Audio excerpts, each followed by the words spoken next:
Hey family, I'm excited to share with you on this upcoming segment entitled Caring is Sharing. And in this segment that we'll have in Friday Night Live, we'll have Dr. Brian Reed from the University of Houston, who'll be sharing and answering all of our questions pertaining to COVID-19 and the upcoming vaccination that has been so much talked about in our United States. We pray that during this time that you take an opportunity to ask questions and tune in as Reverend Vanessa Miller will lead us during this time of sharing. I pray that each and every one of you are blessed and you enjoy the time that we'll have in caring and sharing on our Friday Night Live.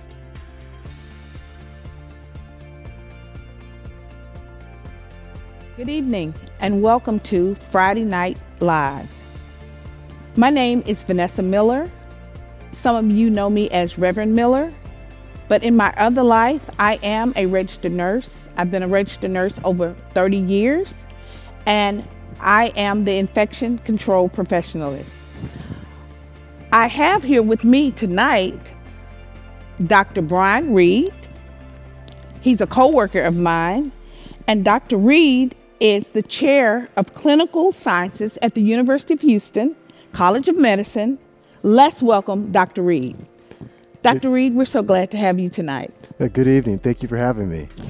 We're going to be discussing the COVID vaccine. There are a lot of myths out there regarding the vaccine, and so we want Dr. Reed to dispel some of those myths and talk about the science of the vaccine. So Dr. Reed, we know there's a lot of myths and a lot of people that are afraid to take the vaccine. We just want to kind of conversate so we can help our members to understand how important it is to take the vaccine. Many people are, especially in the Black community, are afraid of the vaccine because of the Tuskegee study. So there's a lot of mistrust in the vaccine. Can you kind of speak on that for people that are fearful about taking the vaccine? Yeah, absolutely. So for those that don't know, the Tuskegee experiment was basically a study in which the government sort of watched African American males with syphilis progress through the illness and withheld treatment. The treatment for syphilis is penicillin. They discovered that, back in the 40s or 50s, and the experiment went all the way on into the 70s. So basically they withheld treatment that could have cured these gentlemen. And they just observed, they sat back and watched them develop disabilities related to syphilis, and some of them actually succumbed to it. So, I understand why there's a lot of mistrust. I mean, it's not like harm for the medical community stopped with the Tuskegee experiment. I mean, it's really sort of ongoing. I mean, we talk to patients, we talk to family, we talk to friends that feel like they weren't treated right when they come into hospitals, emergency rooms, doctor's offices, and oftentimes they feel like they weren't treated right because of the color of their skin. Yes. I mean, we know without question, there's been studies even conducted by the government since then and published that talk about unequal treatment of African Americans when they come to the doctor's office. Mm-hmm. That comes to, pain medication, we don't get the same amount. It comes to heart disease when people are presenting with chest pain. It's a real thing to have some mistrust. Now, unfortunately, we're here in the midst of the pandemic, and this is not the time to have mistrust with, something that could potentially keep us all safe. Yes. We have 2 vaccines that are now available. There's the Pfizer vaccine as well as the Moderna vaccine. And the clinical trials that were conducted last year basically revealed that they're pretty much 95% effective in terms of preventing severe illness with the coronavirus or COVID-19.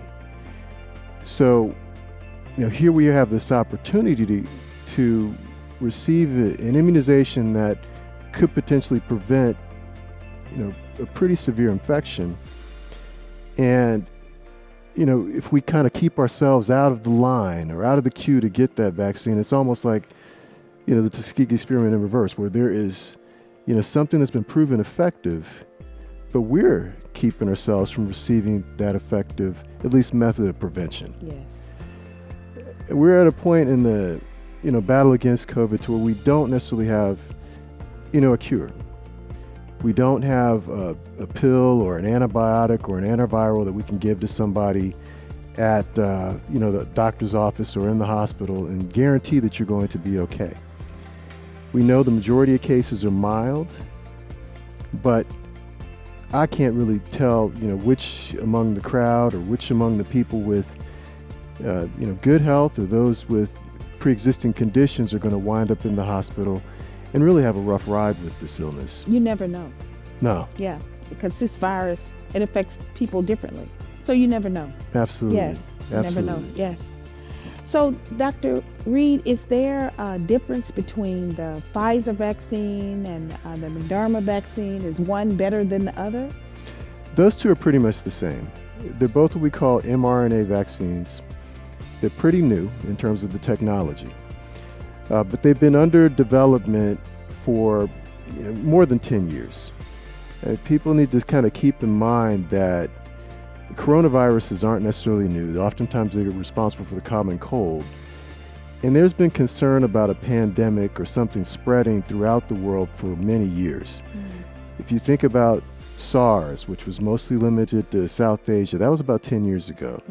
You think about MERS, which was in the Middle East, that too had the potential to do what COVID-19 is doing. So people were thinking, okay, we need to get ready for it. So that's why there was some vaccine development already underway. They had a head start. So when this actually hit, that's what led them to be able to get this vaccine out to the public so quickly, because they had already been doing some research. And then they got an infusion of dollars from really sort of governments across the world to kind of push things through to the finish line. So we have 2 vaccines that are out now, but there's about 40 or so that are under development right now, on the way. So I know that Johnson & Johnson is also coming out with the vaccine, and that's going to be a 1-dose vaccine versus the 2 vaccines that's already currently out, that there's 2 doses, and this will be 1 dose. So how effective is that vaccine, do you think? Do you think people should take that one, or just, what do you think? So basically the advice from the medical community is you take whatever vaccine you can get into your arm as soon as possible. The Moderna vaccine and the Pfizer vaccine are about 95% effective. The Johnson & Johnson, at least the preliminary reports that are coming out, are right around 60% effective. And then there's an AstraZeneca vaccine too that's also in the pipeline that is right around 60 or 70% effective. And then recently there was, I believe, a Novavax that also is forthcoming. Now they work differently than the Moderna and Pfizer vaccine. They're what we call viral vector vaccines, where we use a weakened version of the cold virus or adenovirus to show the body how to produce the spike protein, and the antibodies attack it. So we're still a couple months away from the Johnson & Johnson single shot vaccine, and AstraZeneca, they still need to go through FDA approval. It's possible that later this month we may get at least an application for emergency use authorization with Johnson & Johnson, but to actually have it available for the public, it's going to be a couple of months. The plus side for those vaccines are they don't have to be stored at that sort of sub-freezing temperatures. The Pfizer needs to be stored around -70, the Moderna -6, and that makes it hard for community clinics and places like schools, churches to actually store it. Whereas the Johnson & Johnson, AstraZeneca, and other ones that are in the pipeline, you can actually put in the refrigerator. So we could potentially have a vaccine drive here, with one of those, and this should be pretty effective. I mean, 60% is actually pretty good. I mean, the flu vaccine is less than that. So it's a good segue. Do you think that these vaccines will have to be done every year, like the flu vaccine? And with this vaccine helps even if you get the flu, the vaccine helps you not to have such serious effects of the flu. So do you think this will be a yearly vaccine like the flu shot? Yeah, that's a great question. At this point, we don't know. because we haven't had the vaccines around long enough to really to see just how effective they are in terms of preventing future infections. And then we also now have these new variants that are increasing the likelihood that we may need a booster. Yes. We know that the Pfizer vaccine and Moderna vaccine are effective against the UK variant and the Brazilian variant, but there's some concern about this South African variant that's emerging. And all these variants have proven to be a little bit more contagious than, I guess, the original flavor, the original thing that we've been dealing with, which is contagious enough since everybody seems to have caught it. Yes. And can you tell us some of the side effects of the vaccine? Yeah. So probably the most common side effect that people experience is soreness at the site of the injection. So we are giving the injection into people's shoulders, and to be honest, usually a couple hours after that vaccine is administered, your arm is sore. They actually tell you that before you leave, that you may need to go home and take some ibuprofen or Tylenol. Some people actually experience a low-grade fever. Some people feel fatigued. They also feel some body aches. Not everybody, but some people do, and that's commonly reported. And those symptoms typically last about a day or so, and that's it. I mean, so it's usually much more mild in terms of the reaction to the vaccine compared to the actual coronavirus itself. I personally have had 2 doses of the vaccine, and my arm was sore. I'm not going to lie, my arm was sore, but other than that, I was able to continue working every day, and didn't have any fever and felt pretty much okay aside from the soreness in the arm. Yes, I received mine this morning, and my arm was a little sore, but it's gone away now. Which leads me to another question. Should people pre-medicate with ibuprofen or Tylenol before they take the vaccine, or should they wait until after they have received the vaccine? I would say afterwards, because I think that soreness tends to kick in a little bit later. Yes. And not necessarily. I mean, when the nurse actually put the shot in my arm, I really didn't feel it. It wasn't until a couple hours later. So I want to give myself some time, with the medication to. Yes. If I take it too early, it'll wear off. Right. So a lot of people feel like, okay, we have this vaccine now, so we can kind of lift all of these safety measures that we're taking with PPEs and washing our hands, and we can go out and party now and have a good time. So could you speak to that? Because a lot of people think the vaccine is here, COVID is over now. Yeah, COVID is far from over. We know this because we're seeing emerging variants, and we're still seeing high death rates in terms of every day, and still pretty high hospitalizations. So what we don't know about this vaccine yet, and it's sort of being studied, is have people that have been vaccinated, are they able to not spread it to others? I mean, we may have defenses for ourselves because we've been vaccinated, but is it possible for us to be a carrier of the virus and go about and spread it to others? So until we know that, or until we have enough people vaccinated, we'll have to continue with these basic public health measures to prevent infection. So that's going to be continuing to wear the mask when out in public, continuing to avoid large gatherings, good hand hygiene, and some of that social distancing. The funny thing is, this is really sort of basic common sense sort of things to kind of keep ourselves safe when there are respiratory illnesses. What we've seen this past year is a huge drop in flu cases. Yes. I mean, you never hear about the flu anymore. Yeah, because the same things that we're doing to prevent the coronavirus is helping to prevent, flu and probably some of the other common colds as well. Yes. I think I saw a chart the other day that there was only like 1 pediatric death related to flu in the last few months, compared to usually there's about 100 or so. Mm-hmm. So, these measures are, as annoying as they are, helping to keep us, safe and well. And until we have more people vaccinated, or we have this herd immunity, we probably have to keep some of these measures in place. Yes. So that's a good segue. Dr. Reed, I want to ask about pregnant women. And children and teenagers. They have a lot of questions about this vaccine. Would you recommend the vaccine for pregnant women? So what we do know right now is that pregnant women, when they do catch COVID-19, they tend to have a lot of complications. So even though pregnant women were not included in the vaccine trials, the recommendation is if you are at risk of being exposed to COVID-19, then it's best for you to go ahead and get that vaccine. At this point, we've had a little more than 10,000 women, pregnant women, get the vaccine, and we haven't had any reports of any sort of, serious adverse outcomes for them. And they were listed in that class or phase 1B group as being, a high priority for individuals with pre-existing medical conditions to get vaccinated. Yes. Now, children, the youngest age that the vaccine is approved for right now is 16.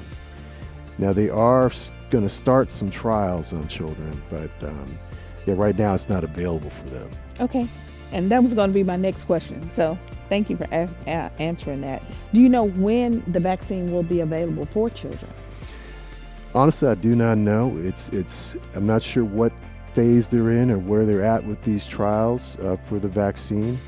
I believe they're soliciting some volunteers, so maybe later this year, if they have some favorable results from trials involving children, then they will be able to push forward. Okay. So I just want to kind of talk about, is the vaccine safe? Because a lot of people ask me, is it really safe? I'm not going to take it because I'm afraid, and I've heard people die from it, and how safe is it? Okay. So, really sort of anything in life, you got to weigh the risks versus the benefits. And that comes to vaccines, that comes to medication, that comes to foods that you eat and activities you're involved in. So I'll speak a little bit about the clinical trials that occurred last year. Both Pfizer as well as Moderna had over 60,000 individuals enrolled in the trials. And they involved individuals from diverse backgrounds. So they had African Americans, Latinos, Caucasians, Asians involved in the trials. They had people over the age of 65 involved in the trials, as well as people with pre-existing medical conditions. And the studies have basically showed that they were safe. They didn't have, severe allergic reactions to it. They didn't have really any deaths in those trials. At this point, we have now administered the vaccine to way more people than we would have in these clinical trials. We've gotten 26 million doses out in the United States, and who knows what it is in terms of worldwide. So when you're looking at, is the vaccine safe versus, COVID? That's sort of the decision that I'm thinking about. We know that there's some side effects with the vaccine, as we talked about before, some soreness in the arm, maybe a little bit of fatigue, maybe even a low-grade fever. But you compare that to COVID, where we're seeing hospitalizations, we're seeing deaths, and when you look at per million, if you look at 1 million people that get COVID, you're going to have tens of thousands of hospitalizations and actually tens of thousands of deaths. And you look at the vaccine, we've already given out millions. We've gotten maybe 2 or 3 severe, take that back, we've had about 10 or 15 severe allergic reactions where people need to be hospitalized, and they're investigating 2 or 3 deaths, trying to see if they're actually linked to the vaccine. Yes. So when you look at those odds, your odds of having a worse case with the actual virus versus the vaccine, I take the vaccine. So Dr. Reed, some of our members have some questions to ask you. Are there pre-existing conditions that would prevent someone from being able to get the vaccine? So the question was, is it safe to get the COVID-19 vaccine if I have underlying medical conditions? So yes. Actually, individuals with underlying medical conditions are considered one of the highest priority groups to get the vaccine. The reason being is that the Department of State Health and Human Services for Texas basically looked at, what's happening with COVID-19, who's in the hospital, when they determine who should be a priority group. So, of course, they put frontline healthcare workers first, because we don't want our workforce to get sick while taking care of individuals that have COVID. So all the hospital workers were frontline. Your emergency medical responses were, frontline. But shortly afterwards, they went to phase 1B, and they looked at, who is actually in the hospital. 70% of individuals that were in the hospital were over the age of 65 or had a pre-existing medical condition. Now, the list of pre-existing medical conditions that they had was about 10 that they listed, but wasn't exhaustive. So, individuals with high blood pressure, individuals with diabetes, individuals with a history of heart disease, anybody that's had a transplant, anybody with kidney disease. And they also mentioned pregnancy as being a high priority group, because what they've seen is that's who's in the hospital. They're the ones that they get sick, catch COVID, and wind up having a worse course. And we've gotten better at taking care of individuals in the hospital. Back when all this started in March or so, about 19% of people that wound up in the hospital expired. We've got that down to about 7 or 8%, but that's still pretty high. So we're thinking that getting the vaccine to individuals that have pre-existing medical conditions would protect them much better than just kind of having them out here in the community with so much COVID spreading around. And a lot of those conditions are in the Black community. So that's why it's so important for our Black brothers and sisters to get this vaccine. So what's in the vaccine, and should I avoid it if I have allergies or if I've had a previous allergic reaction to any medications, foods, or the previous flu shot? Another question one of our members had is, what is in the vaccine? Should I avoid it if I have allergies or have had an allergic reaction to food, medicines, or the flu shot in the past? So that's another great question. So the two, Pfizer and Moderna, are very new vaccines, and they don't use things like eggs to be made, which we sometimes make the flu vaccine with some egg protein.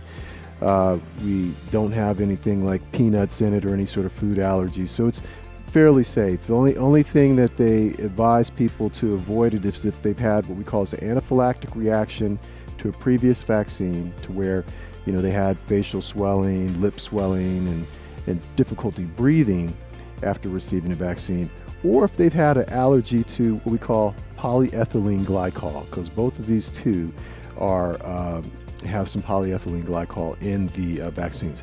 And for those that don't know, it's an over-the-counter laxative.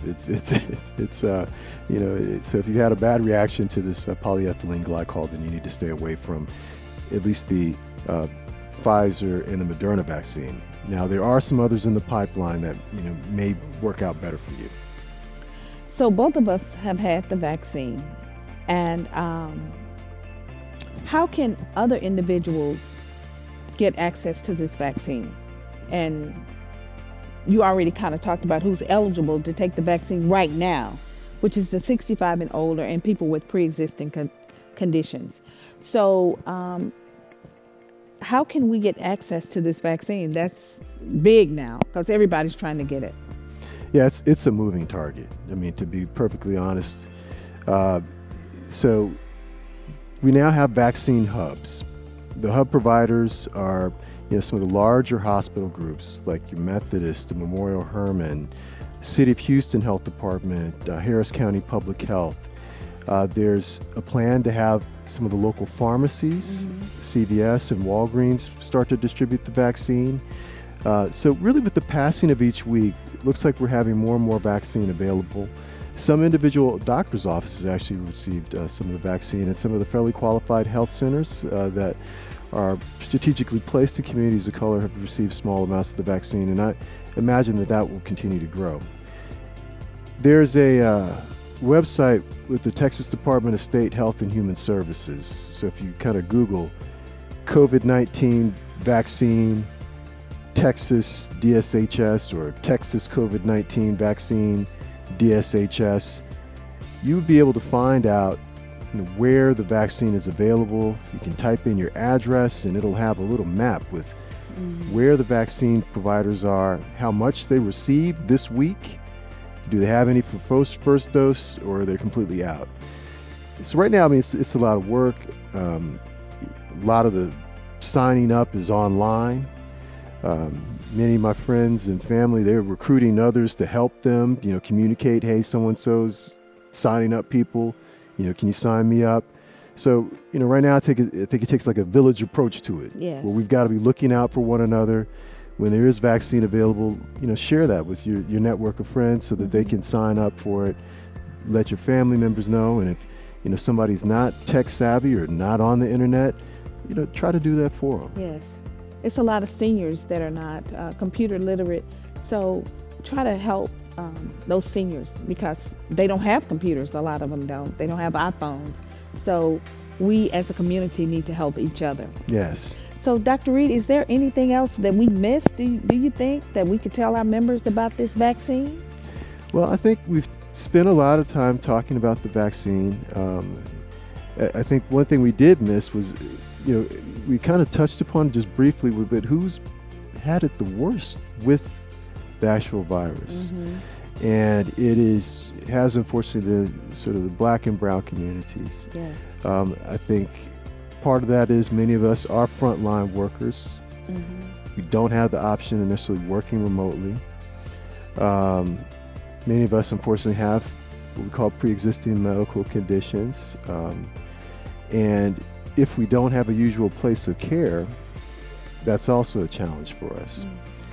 And my concern, my fear is that, just like we've been impacted so heavily by this virus, that we will miss an opportunity to protect ourselves from the virus with this vaccine. And we've already kind of seen that. We've seen that sort of uneven distribution of the vaccine where, if you look at a racial breakdown at this point, that, we're underrepresented in terms of who's received the vaccine and overrepresented in terms of who's caught the illness and overrepresented in terms of who's passed away from the illness. So, I think we need to, continue to educate ourselves about the vaccines that are available and, really sort of push our elected officials and push those that are in charge of sort of distributing or allocating these vaccines to make sure that they don't leave us behind. Yes. Thank you so much, Dr. Reed, for coming to New Faith tonight to educate us. The Bible does say that our people will perish for a lack of knowledge. So thank you for imparting knowledge for us tonight, and we were so delighted to have you. Thank you, and have a good night.